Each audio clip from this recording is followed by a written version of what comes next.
What is up, fellow Trojans and loyal vassals? I am not dead. I apologize for no uploads. I have like a ton of new figures that I got. My wallet cries, but that's besides the point. I've actually recently been playing Battleborn for the PS4, and that game is a ton of fun. I've never played a MOBA before, and so I guess this is my first. People say it's a first-person MOBA. I don't know. I just know it's fun. I've been playing a lot. A bit too much if you ask me, 24/7 kind of thing all week. But anyways, that's enough about that. Here we got this adorable little guy, Nendoroid, Majora's Mask Link. A little backstory here on, not in the Nendoroid, I'm just going to show you while I talk, but Majora's Mask is actually my very first 3D Zelda game in general. And it's just such a weird, those were like fond memories for me back when I was a kid. I first found out about Majora's Mask in a video rental store here in town. I don't know if it's still here in town. I haven't been there in like forever, but I remember they had the display case for the box, and then you'd have to take the box up to the counter and say, I would like to rent this game. And I was just captivated by the box. It looked so cool. I never read the text for it, but it just looked so interesting. And when I actually eventually did get to play it, I was like, I was scared. I've never played like an adventure game like that before. I've always played like like RPG-esque kind of thing. I've only played like up to that point. I played like Mega Man X, side-scrolling games, Mario, stuff like that. I mean, I never got a lot of games, but I played what I could. But Majora's Mask was a very special case. It was just so dark, and as a kid, I literally thought it was the scariest thing in the world. The whole mood of it creeped me out. I never got past I never really during the times that I rented, I rented it out a couple of times, but the very first time I rented it, I told my parents I never want to rent it again. It's too damn scary. It's just like certain moments in the game when I got to it, just creeped me the hell out. Like when you meet the happy mask salesman, after you retrieve your ocarina, but he doesn't get his mask and he starts flipping out and he starts shaking. You're like, "Where's my mask? The world's gonna end!" And he makes all these weird faces. That creeped me out. Or when you meet that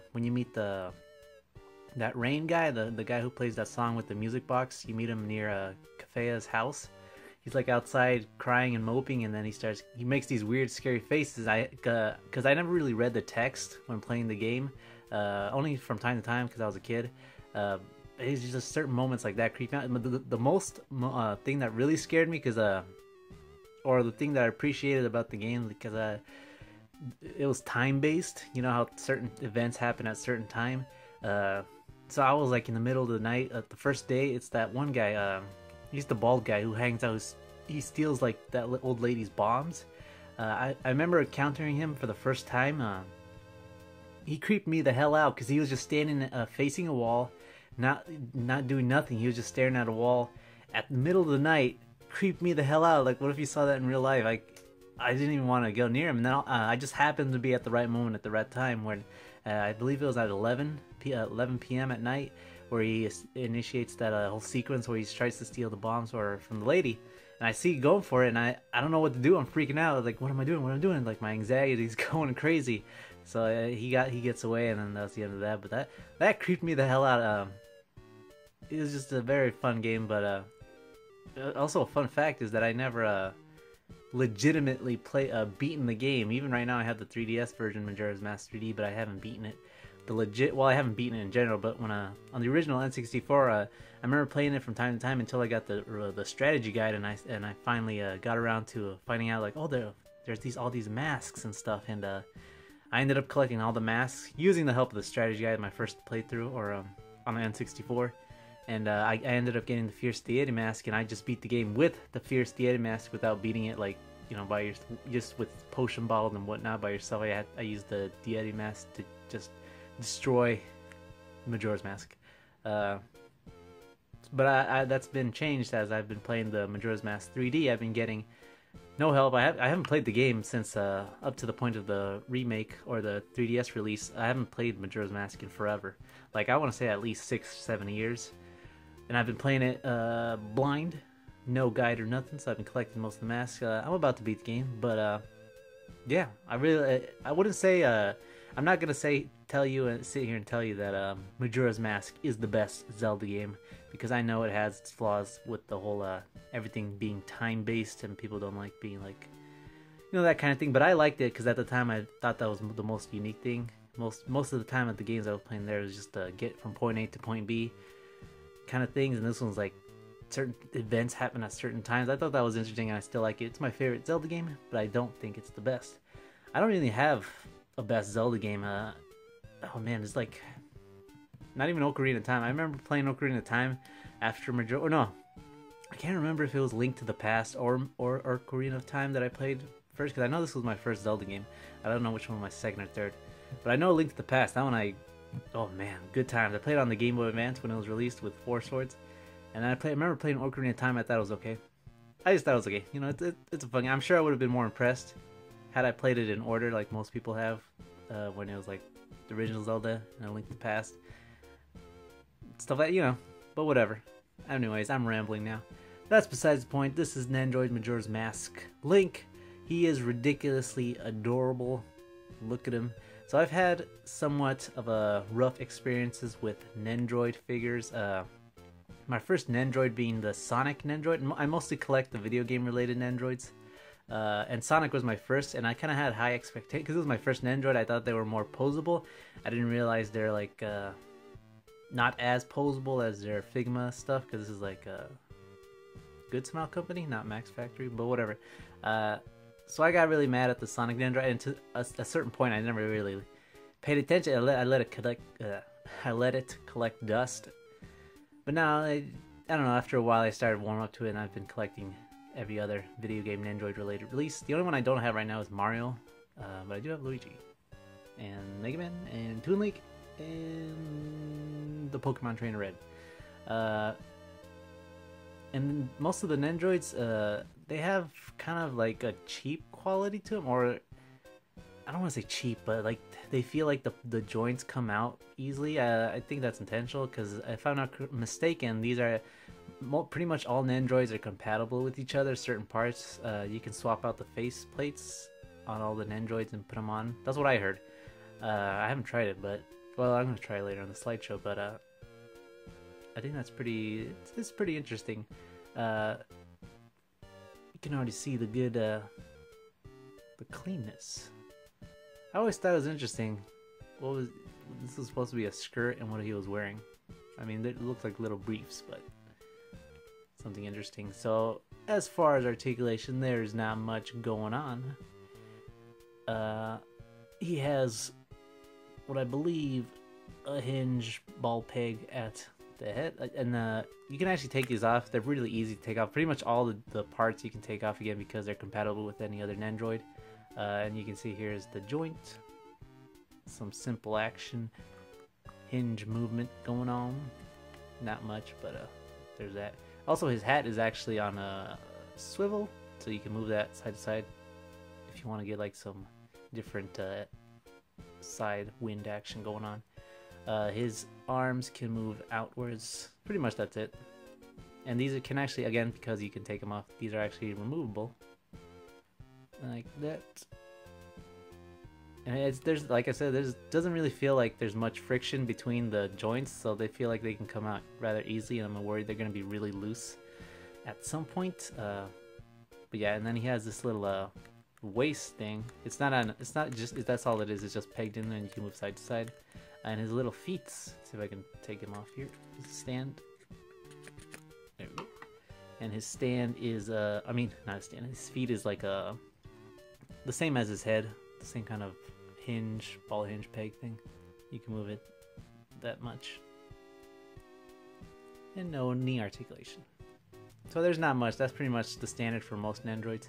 I guess for me, when I first saw my first Nendoroid, was actually the one they made for the Amazing Spider-Man a while back ago. And they gave, and also the Iron Man Nendoroids, they give them a lot of like elbow articulation, knee articulation. And I kind of thought that they were going to include that with the Sonic Nendoroid, with my first time seeing it. that was not the case, but these are not as posable as I want them to be, but they are really cute to look at. I will admit that they're damn cute. And he came with quite a bit, actually. Where do I start? So aside from this standard smile, I kind of wish, actually, you know what? I don't really have much negative to say about this. It's a really cute display piece, in my opinion. You just have it at your corner, especially the other video game related characters. But so I don't really have much negative things to say about this, except a few nitpicks. And I kind of wish he came with more heads, because the Toon Link Nendoroid he came with like 4 heads. He came with like a smiling head, a really happy smiling head, angry, and some weird looking to the side face. But he only came with 2 faces. He comes with this standard smiling face, which is adorable, and a yelling face, and that's about it. I kind of, like I said, I wish he, but again, most Nendoroids are compatible with one another, so if you wanted to, you can actually give him this is actually the Toon Link head. This is that mysterious, or the looking to the side, suspicious looking face. You can actually replace this head with this head. The skin tone is off, obviously, because he is white. He is actually slightly tanner. But you can, if you wanted to, replace the head if you have the Toon Link Nendoroid. But yeah, I kind of wish he came with more heads. He came with 2 2. I guess they would be considered, well, 5 masks, but 2 that he can actually wear. He comes with this bunny hood. This thing is freaking cute. Now watch this. Oh, you don't want to see that. Put this on. It's as simple as 1, 2, 3, just like that. I think. Yeah, there you go. And then look at that. God, that's freaking adorable, man. Look at this guy. Look at that. So cute. Anyways, and he also came with the Majora's mask. And going back to the whole Nendoroids feeling kind of cheap, this also again feels kind of, see that it's kind of like your typical kind of plastic. I mean, it looks good from the front, but I just don't like the fact that how Nendoroids feel kind of cheaply. I don't know. I mean, they look good, they feel good, but at the same time they're kind of cheap. I don't know. That's just me. Something I noticed. I'm not a huge Nendoroid collector. I've just been collecting the video game related. But here's the Majora's Mask, and it has an interesting looking mechanic on how you put it on him. He has this little weird looking thing where let me take this off. Where if you wanted to, you would have to go like right here at the back of his bangs right here. You actually peg these behind it like this, something like that, and then you put this in there, and then bam, and then he's wearing it. So yeah, there's that. Put this back on you. There you go. Put these aside. And he came with his original, or the 3 masks that he wears in the game, that being the Deku mask.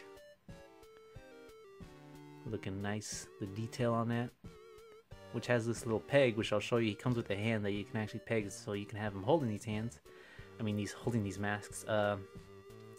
Here's the Zora mask. Zora mask? Yeah, that's right. Do that. I kind of also wish they didn't have the peg in the front, because it kind of ruins the masks. So that's kind of sucky. I always thought it was pretty cool, the whole transformation. I mean, again, that going back to the game scaring me. I remember at the back of the N64 box for the Majora's Mask, it had all the transformation face where he's like in pain or something like that. I thought that was both the coolest thing and the scariest thing. Here's the Goron mask. I always liked the Zora transforming into Zora the best, because he just looked cooler. It actually would have been really cool if they included a fierce deity mask. And that's all for his mask. I kind of wish he came with the more masks, but not as much as I wanted him with more faces. But there's that. Here's his hand. This is actually the hand that you use for to display his mask. If I'm not, is it? No. That's not it. It's, I think, is it? No. I'm a little confused. I believe it's this hand. This is the hand that you use to display his holding his mask, where you would have him pegged like this, and then he can be holding it in front of his face. But it's a weird design choice, but yeah, there's that. It came with 2 sets of left hands. I believe this is the left hand. This is actually to hold his bottle, which is right here. Here's his potion bottle. I believe the red is for hearts. and it looks really good. There's that, and he comes with another left hand, which is to hold his sword. I kind of wish he came with an elbow bent hand. It would make for more dynamic poses, but again, these are not really posable, but that's just me. Whoops, sorry about that. He came with another right hand for his... Whoa! What happened? I think I knocked it out of place. I apologize. He came with a shield holding hand. This is actually for his shield, which I'll show you in a bit. And here it is. This is his shield holding hand. Oh man. Now we are like...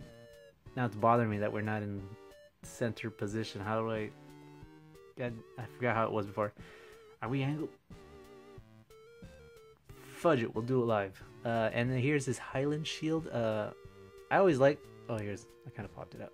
This is his... I believe this was exclusive. Was it? Is this only the Majora's Mask Highland shield? Because I always thought this one was the coolest. It is on a ball joint right here for his hand, so you can put it like right there. Kind of comes off. Again, going back to the whole Nendoroids feeling cheap. The parts kind of come off really pretty easily. There's that.